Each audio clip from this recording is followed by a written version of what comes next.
यार मुझे ना ऐसा लगता है कि बच्चे पैदा करने का जो हक है ना, वो सिर्फ अमीर लोगों को होना चाहिए। Hi, I am Rachita Yadav, an actor and a content creator.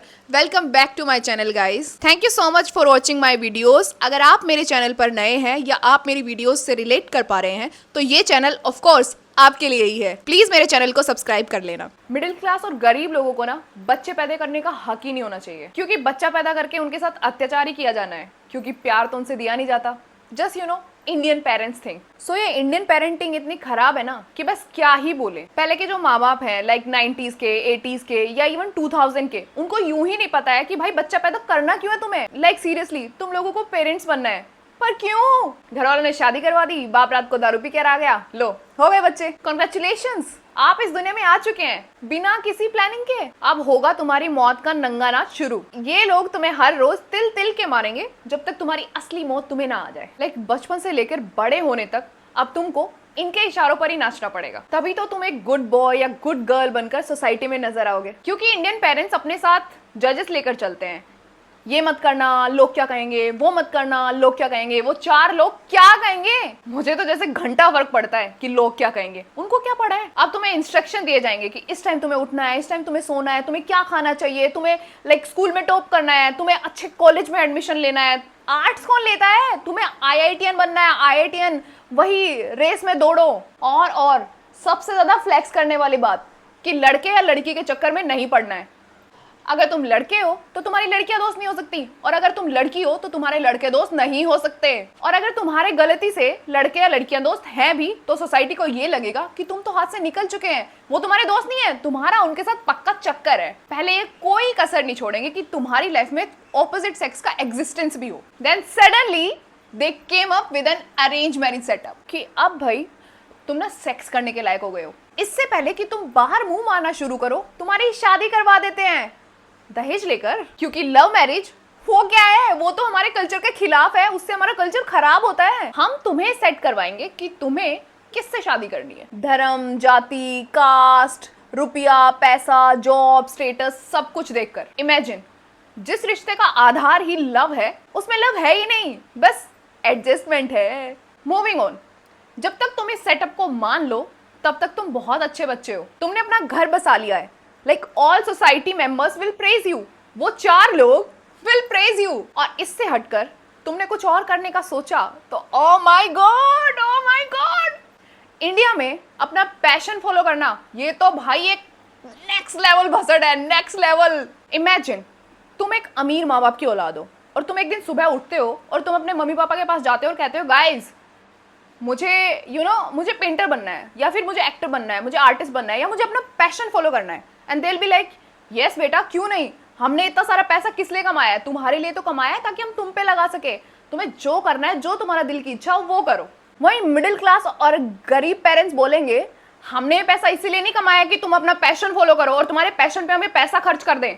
Government job की तैयारी करनी है या फिर शादी करनी है तो बताओ, तो हमारे पास पैसा है, हम वहां लगा देंगे तुम्हारे लिए पैसा। बट पैशन फॉलो करना है,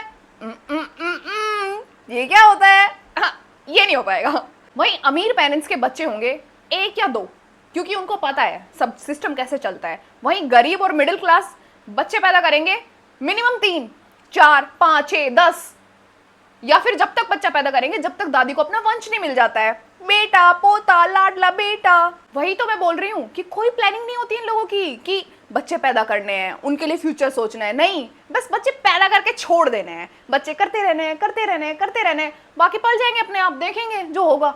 और जब बच्चे पैदा हो जाएंगे तो फिर सारी जिम्मेदारी उस पर ही डालेंगे ना। उनको बोलेंगे देखो भाई अब तुम्हें इस घर को देखना है, इस घर को तुम्हें ही संभालना है, और अब तुम इतना कमाओ कि जितनी हमारी जनरेशन में कभी किसी ने ना कमाया हो। अब सारा प्रेशर तुम पे है, लो हमारी जिम्मेदारी का बोझ तुम ले लो, प्लीज ले लो। अगर वो तुम्हें बेसिक एजुकेशन भी देंगे ना तो वो तुम्हें बचपन से लेके एंड तक, जब तक तुम बड़े नहीं हो जाते, तब तक तुम मर नहीं जाते या वो नहीं मर जाते, तब तक तुम्हें एहसान दिखाएंगे हमने तुम्हें खिलाया, हमने तुम्हें पिलाया, हमने तुम्हें बड़ा किया, हमने तुम्हें स्कूल भेजा, हमने तुम्हें चलना सिखाया। भाई हमने बोला था मत करते, पर नहीं, एहसान देंगे, हमने तुम्हें पढ़ाया, इस चीज का भी एहसान है। तुम्हें उस टाइम तुमने कोचिंग पे गए थे, तुम्हारे ऊपर 2.5 लाख रुपए हमने खर्च किए, सब कुछ गिनाएंगे वो तुम्हें।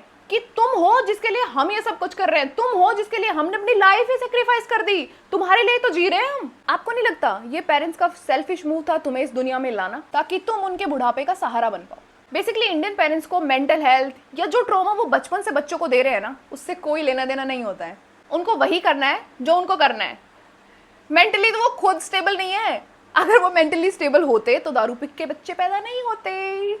और जब वही बच्चे बड़े हो जाते हैं तो ये घर घर जाते हैं, वही अपनी सोसाइटी वालों के पास जाते हैं और उनको जाकर बोलते हैं, यार मेरा बच्चा मुझसे ठीक से बात नहीं करता, वो बहुत टाइम बाद घर आता है, वो घर पे आता ही नहीं है, पता नहीं क्या दिक्कत है, मुझसे कभी बात ही नहीं करता है। आपने करी थी बचपन में ठीक से बात? ऐसी ऐसी मेमोरीज बच्चों को दे रखी है कि लाइक पापा की गाड़ी का साउंड आ गया, पापा की बाइक का कार साउंड आ गया, तो बच्चे भी लाइक ओ पापा घर पे आ गए, जल्दी से टीवी बंद करो, पढ़ने बैठ जाते हैं। पढ़ने बैठते हैं या फिर पढ़ेंगे तो फिर बंदा कुछ पूछ लेगा, नहीं सो जाते हैं, क्योंकि सोए नहीं तो फिर ये बंदा हमें सोने ही नहीं देगा। मम्मियों का अलग ही इमोशनल ड्रामा चल रहा होता है भाई। वो कभी उस फेज से निकल ही नहीं पाती कि तेरी दादी ने मुझ पर बहुत अत्याचार किए थे, जब तुम छोटे थे मेरे साथ क्या क्या हुआ है, और तुम्हारे पापा वो कभी मेरा साथ ही नहीं देते हैं। लाइक उनको ये टर्म पता ही नहीं है कि ये सब बोलकर वो एक अपने बच्चों को ट्रॉमा दे रही हैं। Like it's a part of a trauma कि अगर आप अपने पार्टनर की खामियां अपने बच्चों से शेयर करती है तो आप उसको ट्रॉमा दे रहे हो। उनको इस चीज़ से घंटा फर्क नहीं पड़ता। उनको पता है कि भाई तेरी दादी ने मेरे साथ अत्याचार करे हैं तो मैं ही क्यों सहूं, तुम भी सुनो मेरी कहानियां। उनको ये समझ ही नहीं आता कि यार बच्चों से ये सब शेयर ना करूं, ये बच्चे हैं मतलब बच्चों को प्यार देना चाहिए, प्यार से पालना चाहिए, उनको अपने ट्रॉमा उनको ना बताऊं। पर नहीं, मैं इंडियन मम्मी हूँ, मैं तो मेरे साथ जो भी हुआ है भला बुरा सब तुम्हें बताऊंगी, तुम्हें भी ट्रॉमा दूंगी, मैं ही क्यों अकेले झेलूं, तुम भी झेलो। इसलिए मेरा सजेशन है इंडियन गवर्नमेंट से कि जैसे कोई कपल शादी करता है तो शादी के बाद ना कपल्स का एक टेस्ट होना चाहिए। लाइक उसका टेस्ट होना चाहिए मेंटली, फिजिकली, इमोशनली और फाइनेंशियली तुम कितने स्ट्रांग हो। मतलब अगर तुम कैपेबल हो बच्चे पैदा करने के, अगर तुम कैपेबल हो तो ही तुम्हें बच्चे पैदा करने देने चाहिए, वरना नहीं, तुम ऐसे ही रहो भाई। और मैं तो कहती हूँ बच्चे का भी नहीं, शादी के लिए भी होना चाहिए। और फिर ये मत कहने आ जाना कि यार ऐसे तो फिर हमारा वंश कैसे आगे बढ़ा। तुम्हारा वंश जाए, अपने बच्चों की मत मारो। Anyways guys, this is all about my video. If you liked my video and if you relate to this video, please do comment your experience and please like, share, comment and subscribe my YouTube channel. मिलते हैं next video में. Thank you. Bye bye.